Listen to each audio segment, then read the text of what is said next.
Salut à tous, c'est BizBiz. Alors aujourd'hui l'épisode 920 du Zap Image. Comme d'habitude, n'hésitez pas à installer l'application OneFootball pour suivre toute l'actualité du foot. Les liens sont en première ligne de description. Donc nous on va commencer avec le match de l'équipe de France hier soir contre la Turquie. Score final 1 partout. Donc déjà match très plaisant à regarder. Beaucoup d'occasions, surtout côté français. Mais vraiment dommage, on n'a pas été bon, on peut dire, dans la finition. Et c'est dommage parce que si on aurait gagné ce match hier soir, on aurait été officiellement qualifié pour l'Euro 2020. Donc il faudra attendre un mois lors du prochain rassemblement de l'équipe de France pour savoir si on se qualifiera ou pas. Mais bon voilà, c'est quand même un très bon résultat, surtout pour l'équipe turque qui est toujours leader du groupe. Ensuite, on continue sur cette affiche, on va parler de l'homme décisif côté équipe de France. Bien évidemment, c'est Olivier Giroud. Donc déjà, il y a quelques jours, c'est lui qui inscrit l'unique but de la rencontre en Islande et qui permet à la France de prendre 3 points très précieux. Et hier, c'est lui qui ouvre le score. Et déjà, c'était une sacrée surprise parce qu'il a commencé sur le banc. Olivier Giroud, c'est Ben Yedder qui a été titulaire. Donc décevant le Monégasque hier.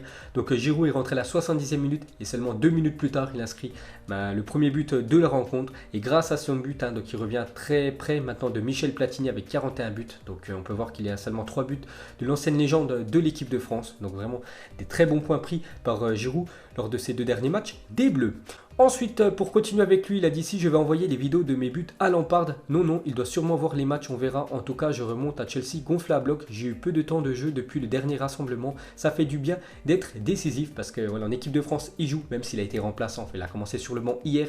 Mais du côté de Chelsea, il est tout le temps sur le banc, Olivier Giroud. Donc en espérant qu'il ait un peu plus de temps de jeu. Parce que c'est vrai qu'il est décisif, surtout en équipe de France. Maintenant, à lui d'être meilleur que Abraham, l'attaquant de Chelsea. Ensuite, on continue avec l'équipe de France. Donc cruel manque d'efficacité pour les Bleus sur les 2 derniers matchs de qualification, donc contre l'Islande et la Turquie hier soir. Donc sur ces 2 derniers matchs, quand même les Bleus ont fait plus de 45 tirs, seulement 15 tirs ont été cadrés. Et les 2 buts qu'ils ont inscrits, donc hier et il y a quelques jours contre l'Islande, c'est 2 buts sur coup de pied arrêtés, donc un péno et un corner hier. Donc c'est très moyen quand même pour l'équipe de France. Donc on arrive à avoir beaucoup d'occasions, mais le problème c'est la finition. Ensuite les gars, on va parler de l'adversaire des Bleus hier qui ont réalisé un exploit, on peut dire, c'est la Turquie. Et surtout sur cette année 2019, ils ont joué 2 fois les champions du monde, mais ils ont perdu 0 fois quand même la Turquie, une victoire et un match nul. Donc la Turquie hier soir a été ultra efficace parce qu'ils ont fait un tir cadré, un but, donc parfait pour les Turcs. Ensuite, on continue avec eux. On peut voir que les joueurs turcs, avec leurs supporters à la fin du match, après avoir arraché le match nul face aux Bleus, un geste militaire qui fait à nouveau polémique. Donc, on peut voir la cohésion entre les joueurs et le public. Ensuite, cette fois-ci, on va parler de Antoine Griezmann qui félicite les supporters turcs. Donc, hier, ils n'étaient pas moins de 30 000 supporters. Donc, hier, j'avais dit qu'il y en avait 20 000. En fait, c'est encore plus. 30 000 supporters turcs ont fait le déplacement en France pour soutenir leur équipe. Donc, c'est quasiment la moitié du stade. C'est pour ça qu'on entendait beaucoup de sifflets quand l'équipe de France avait la possession. Ça me fait penser au match du Paris Saint-Germain du côté du Galatasaray il y a quelques jours. Chaque fois que le PSG avait la possession, on n'entendait que des sifflets. Donc il a fait une déclaration, Antoine Griezmann, il a dit c'était beau de voir autant de supporters à l'extérieur, chapeau, c'est un pays qui aime sa sélection, qui aime le foot, tant mieux pour eux. Mais nous aussi on a senti nos supporters, c'était un peu une bataille pour savoir qui faisait le plus de bruit. Donc voilà ce qu'a dit Antoine Griezmann, que c'est beau de voir autant de supporters à l'extérieur, chapeau. Donc il félicite quand même les supporters turcs qui sont déplacés par milliers. Ensuite, jetez un coup d'œil au classement de ce groupe H. Donc toujours la Turquie devant l'équipe de France. Donc les Turcs sont devant les Français parce que maintenant c'est plus par rapport au nombre de buts inscrits, c'est par rapport au résultat de la confrontation entre les 2 équipes. Et vu que les Turcs n'ont pas perdu contre les Français, c'est pour ça qu'ils sont devant. Donc n'oubliez pas qu'il reste plus que 2 matchs pour toutes ces équipes-là. Il y aura un beau Turquie-Islande lors de la prochaine rencontre. Donc l'équipe de France jouera contre la Moldavie. Donc si les Français gagnent contre la Moldavie, qui est dernière du groupe, ils seront qualifiés pour l'Euro 2020. Donc c'est quand même une mauvaise nouvelle quand même pour l'équipe de France d'avoir concédé ce match nul contre les Turcs, parce que si la Turquie gagne ses 2 derniers matchs, donc l'équipe de France terminera en 2e position, donc ils seront qualifiés, c'est bien, mais ils seront dans le chapeau 2 lors des tirages au sort des phases de poule, on peut dire pour l'Euro. Donc ils pourront rencontrer une équipe qui a terminé en tête lors de ces qualifications. Donc ça peut être par exemple, je sais pas, la Belgique, l'Italie, l'Espagne, l'Angleterre, l'Ukraine ou même la Croatie, des grosses nations. Donc voilà, c'est quand même dommage d'avoir terminé en 2e position. Et pour finir avec l'équipe de France, on va souhaiter aujourd'hui un joyeux anniversaire à Didier Deschamps qui fête aujourd'hui ses 51 ans, le sélectionneur français qui a quand même amené l'équipe de France en finale de l'Euro 2016, qui a amené l'équipe de France au titre de champion du monde l'année dernière en 2018. Donc il fête aujourd'hui ses 51 ans, donc bon anniversaire à Deschamps. Ensuite les gars, on continue avec les autres rencontres. Hier soir, on va parler de l'Ukraine qui joue contre le Portugal et victoire de l'Ukraine 2-1 contre les Portugais. Donc on peut voir les buteurs et il y a un buteur, voilà, une fois de plus qui a inscrit, c'est Cristiano Ronaldo. Donc l'Ukraine se qualifie déjà pour l'Euro 2020. Félicitations à l'Ukraine, c'est officiel, ils joueront cette compétition. Mais on va revenir sur CR7 buteur malgré voilà, la défaite de son équipe. Donc Cristiano Ronaldo vient d'inscrire le 700e but de sa carrière. Donc lors du dernier match contre le Luxembourg, c'était son 699e. Et là, 700 buts pour CR7. Donc on peut voir le nombre de buts qu'il inscrit dans les clubs où il est passé avec le Sporting, 5 buts, United 118, le Real Madrid où il a marqué le plus de buts, donc 450 buts quand même, c'est le meilleur buteur de l'histoire des Merengues, la Juventus 32 et avec le Portugal 95 qui fait un total de 700 buts pour Cristiano Ronaldo. Ensuite on peut voir le détail des 700 buts de Cristiano Ronaldo. Donc par exemple l'équipe où il a le plus marqué c'est l'équipe de Séville, 27 buts pour Cristiano Ronaldo contre cette équipe de Séville, c'est sa proie favorite on peut dire. On peut même voir le nombre de buts qu'il inscrit du pied droit, 442, pied gauche 129, de la tête 127 pour CR7. Donc voilà, cette photo détaille vraiment très bien les 700 buts de Cristiano Ronaldo. Ensuite, pour continuer avec lui, donc la barre des 700 buts pour CR7. Donc actuellement, il est le 6e meilleur buteur de l'histoire voilà, des footballeurs. Donc avec 700 buts, donc il y a Gerd Müller à 735. On peut voir que c'est Joseph Bican avec 805 buts. Je ne sais même pas qui c'est. Mais après, peut-être à l'époque, c'était plus simple, on peut dire, à marquer. Donc on peut voir quand même des légendes comme Pelé et aussi Romario. Ensuite les gars, on continue avec un autre match dans le même groupe que le Portugal. Donc il faut qu'ils fassent attention les Portugais parce qu'on peut voir que la Serbie a gagné hier son match contre la Lituanie 2-1 et la Serbie revient à 1 point du Portugal. Donc les deux derniers matchs pour le Portugal, ça sera contre la Lituanie et le Luxembourg. C'est victoire obligatoire pour les Portugais parce qu'oubliez pas qu'il y a déjà l'Ukraine qui est déjà qualifiée dans le groupe. Il y a seulement 2 qualifiés. Donc la Serbie est plus qu'à 1 point du Portugal. Donc attention aux Portugais. Ensuite cette fois-ci, jetez un coup d'œil à tous les autres résultats de cette soirée de qualification de l'Euro 2020. Énorme résultat pour les Anglais. Ils sont partis s'imposer 6-0 du côté de la Bulgarie. Donc on va continuer sur ce match. Donc voilà, 6-0 pour les Anglais, c'est parfait. Mais c'est encore passé n'importe quoi dans les tribunes. Surtout côté bulgare. Donc Evelyn Popov, capitaine de la Bulgarie, est allé supplier les supporters bulgares d'arrêter les chants racistes face à l'Angleterre. Donc il y a eu encore des problèmes racistes dans les stades hier. Donc on peut voir quelques photos que j'ai trouvées. Déjà une d'un supporter bulgare qui montre un maillot. C'est marqué no respect. Donc pas de respect. On peut voir le logo de l'UEFA. Donc normalement c'est respect avec le logo de l'UEFA. Là c'est marqué no respect, c'est-à-dire qu'ils n'en ont rien à foutre tout simplement. Et une autre photo de supporters bulgares en train de faire le salut nazi. Donc on peut voir que ça fait la une des journaux en Angleterre, donc la superbe une de Daily Mail. Donc déjà Angleterre 6, le racisme 0, voilà, parce qu'il y a eu des imbéciles dans les stades hier soir en Bulgarie.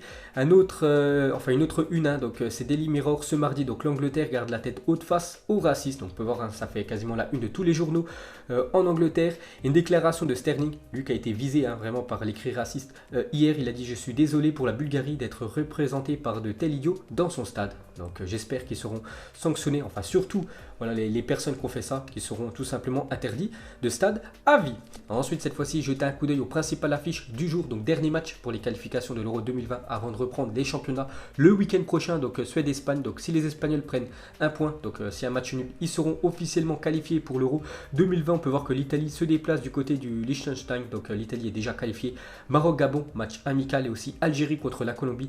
Ce match se déroulera, n'oubliez pas, dans le stade de Lille. Ensuite 5 des 24 nations présentes à l'Euro 2020 sont connues. Donc déjà les 5 premières équipes sont la Belgique, l'Italie, Russie, Pologne et l'Ukraine. Donc c'est les 5 équipes officiellement qualifiées pour l'Euro 2020. Ensuite on revient sur la rencontre Algérie-Colombie ce soir. Donc déjà n'oubliez pas que le match sera diffusé sur beIN Sport. Voilà, pour ceux qui ont la chaîne, vous pourrez regarder le match en intégralité. Et on peut voir aussi que les 40 000 places ont toutes été vendues. Donc le match se jouera à guichet fermé. Ensuite des nouvelles de Neymar. Donc hier je vous ai dit qu'il était blessé. Neymar, on ne savait toujours pas sa durée d'indisponibilité. Donc il a passé des tests à Paris. Donc on en sait un petit peu plus. Donc officiel, Neymar souffre d'une lésion du biceps fémoral ischio-jambier gauche et sera forfait 4 semaines pour Neymar.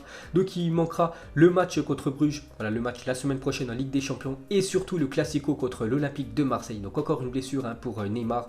Donc on peut voir ses plus grosses blessures depuis qu'il est au PSG. Donc en février 2018, il avait loupé 90 jours parce qu'il avait eu la fracture du métatarse, tout le monde s'en souvient. Avril 2019, blessure à la cheville, 85 jours d'indisponibilité pour Neymar. retard, donc ce qu'il avait loupé, on peut dire, la Copa América. En août 2019, 63 jours. Et octobre 2019, estimé à 4 semaines. Donc voilà, il est beaucoup blessé quand même Neymar depuis qu'il est arrivé au PSG. Et il a loupé quasiment 50 rencontres. Ensuite officiel, Rudi Garcia, l'ancien coach de Marseille, devient le nouveau coach de l'Olympique lyonnais. Donc on peut le voir en compagnie de Juninho, le directeur sportif de l'OL. Donc une déclaration de Jean-Michel Aulas. Donc il a dit avec Rudi, on avait eu par le passé, parce qu'il a défendu son club et moi le mien, un certain nombre d'échanges, ce qui est sympathique quand on s'est vu avec tout le monde et on s'est compris tout de suite. Il y a une équipe avec beaucoup d'ambition. Donc Aulas avait le choix quand même entre Laurent Blanc et Rudi Garcia. Donc le meilleur choix, enfin pour moi, ça aurait été de prendre quand même Laurent Blanc avec son staff. Il a préféré prendre Rudi Garcia. Je ne sais pas si c'est un beau choix pour Lyon. Je sais que les supporters lyonnais n'en veulent pas de Rudi Garcia. On verra s'il va faire ses preuves ou pas. Et pour finir avec lui, donc déjà hier, il a participé à son premier entraînement avec l'équipe professionnelle.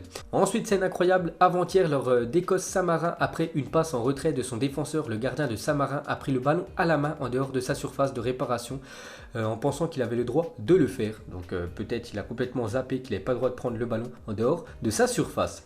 Ensuite les gars, on va parler de Ivan Rakitic, n'a joué que 187 minutes en tout avec le FC Barcelone cette saison. Donc pensez-vous que l'international croate devrait quitter la Catalogne dès cet hiver? Donc je pense que c'est le meilleur choix pour Rakitic, parce qu'on sait qu'au milieu de terrain, il y a beaucoup de monde, beaucoup de jeunes joueurs qui explosent du côté du Barça, et avec des nouvelles recrues comme Frenkie de Jong. C'est pour ça que le croate ne joue plus côté Barça, on peut dire. Donc le mieux pour lui serait un départ. Et pour finir avec lui, donc Rakitic qui est rentré à Barcelone après avoir rejoint son équipe nationale la semaine dernière. Donc les 2 matchs de la Croatie. Donc il est rentré hier et on peut voir qu'il a quitté l'aéroport de Barcelone à pied. Il n'y avait pas d'autre moyen de rentrer compte tenu de l'afflux massif de manifestants aux portes de l'aéroport. Donc il doit y avoir des manifs. Enfin, il est rentré chez lui, on peut voir au bord de l'autoroute, quand même, Rakitic avec sa valise à la main. Donc une petite info sur le milieu croate. Et pour finir ce zappimage, j'aimerais avoir votre point de vue sur Olivier Giroud. Donc vous mettrez en commentaire tout simplement si Olivier Giroud est indispensable à l'équipe de France, malgré qu'il ne joue pas avec l'équipe de Chelsea. Donc est-ce que c'est un joueur que Deschamps doit tout le temps mettre titulaire, parce qu'à chaque fois il est décisif? Vous mettrez tout ça en commentaire. Donc voilà les gars, la fin de zappimage 920. Donc si ça vous a plu, un petit like et je vous ferai l'épisode 921 demain. Donc moi je vous laisse et je vous dis à la prochaine comme d'habitude. Ciao à tous.